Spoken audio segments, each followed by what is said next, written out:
India से बाहर रहने वालों के लिए ना 3 टर्म्स बहुत बार यूज होती है, एनआरआई, ओसीआई और पीआईओ। ज्यादातर लोग इनको एक जैसा समझ लेते हैं, लेकिन असल में इन तीनों में ही बहुत बड़ा फर्क है। अगर आप या फिर आपके फैमिली मेंबर्स इंडिया के बाहर रहते हैं तो ये टर्म्स डायरेक्टली आपके लीगल राइट्स, ट्रैवल प्रिविलेज और भारत से जुड़े रिश्ते को डिफाइन करते हैं। तो आज के इस वीडियो में मैं आपको साफ साफ और बहुत सिंपल लैंग्वेज में समझाऊंगी, बताऊंगी कि भाई एनआरआई कौन होता है, ओसीआई कार्ड होल्डर कौन होता है और उसे क्या बेनिफिट्स मिलते हैं, और ये भी बताऊंगी कि भाई ये जो पीआईओ है वो क्या है। तो चलिए आपको फटाफट सब कुछ बता देते हैं इसी वीडियो में। Hi everybody, you're watching NBT Tech Ed and I'm your host Neha Upadhyay. तो सबसे पहले बात करते हैं एनआरआई की, यानी कि नॉन रेजिडेंट इंडियन की।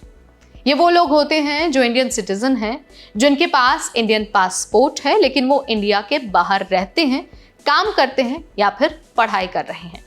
टेक्निकल डेफिनेशन की अगर हम बात करें तो अगर आप एक फाइनेंशियल ईयर में 182 डेज से ज्यादा इंडिया से बाहर रहते हैं तो आप एनआरआई कहलाते हैं।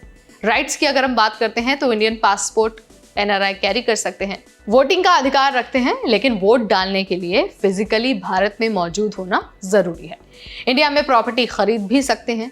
टैक्स रूल्स अलग होते हैं क्योंकि इनकम सोर्स के हिसाब से टैक्सेशन अप्लाई होता है। तो सिंपल शब्दों में अगर बताऊं तो एनआरआई अभी भी भारतीय सिटीजन है, बस परमानेंटली इंडिया में नहीं रहते हैं। अब यहाँ पर हम ओसीआई की बात करते हैं, यानी कि ओवरसीज सिटीजन ऑफ इंडिया। ये वो लोग होते हैं जिनके पास फॉरेन पासपोर्ट है लेकिन उनका ओरिजिन इंडिया से जुड़ा हुआ है, जैसे उनके पेरेंट्स या फिर उनके ग्रैंड पेरेंट्स इंडियन थे। इन्हें इंडियन गवर्नमेंट ओसीआई कार्ड देती है। ये एक तरह का लाइफ लॉन्ग वीजा होता है इंडिया के लिए। बेनिफिट्स की अगर हम बात करते हैं तो अगर आपके पास ओसीआई कार्ड है तो आप बिना वीजा के लाइफ टाइम इंडिया में एंट्री कर सकते हैं और मल्टीपल स्टे कर सकते हैं। इंडिया में आप नौकरी भी कर सकते हैं, बिजनेस कर सकते हैं, प्रॉपर्टी खरीद भी सकते हैं। एनआरआई जैसी कई सारी प्रिविलेज ओसीआई कार्ड होल्डर्स को मिलती है, लेकिन ओसीआई कार्ड होल्डर्स के लिए कुछ लिमिटेशंस भी हैं। सबसे पहले तो आपको भारत की नागरिकता नहीं मिलती, आप वोट नहीं डाल सकते हैं, गवर्नमेंट जॉब्स में और पॉलिटिक्स में हिस्सा नहीं ले सकते हैं। तो ओसीआई बेसिकली फॉरेन सिटीजन है, लेकिन इंडिया से जुड़ाव बनाए रखने के लिए स्पेशल प्रिविलेज मिलते हैं। अब बात करते हैं पीआईओ की, यानी कि पर्सन ऑफ इंडियन ओरिजिन की।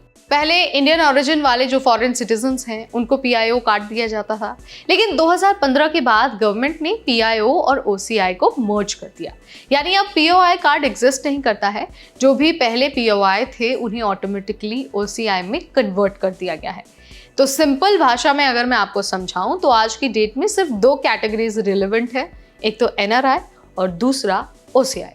अब आपको ना क्विकली एक छोटा सा कंपैरिजन करके बता देते हैं ताकि जो पिक्चर है ना वो आपके सामने एकदम क्लियर हो जाए। तो एनआरआई, सबसे पहले तो एनआरआई के बारे में जानिए। इंडियन पासपोर्ट उनके पास होता है, वो इंडियन सिटीजन होते हैं, बस वो बाहर रह रहे होते हैं और वोट दे सकते हैं। वहीं ओसीआई की अगर बात करते हो तो उनके पास फॉरेन पासपोर्ट होता है, यानी कि विदेश का पासपोर्ट होता है, वो इंडियन ओरिजिन के जरूर होते हैं और उनको मिलता है OCI card. Life time visa India के लिए मिलता है, लेकिन वो एनआरआई की तरह वोट नहीं दे सकते हैं।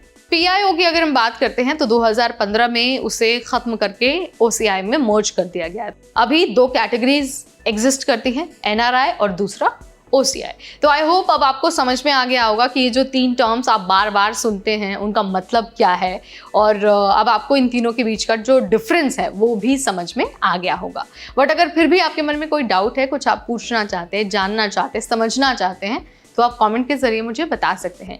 इस वीडियो में फिलहाल इतना ही। Till then, this is me, Neha Upadhyay, signing off.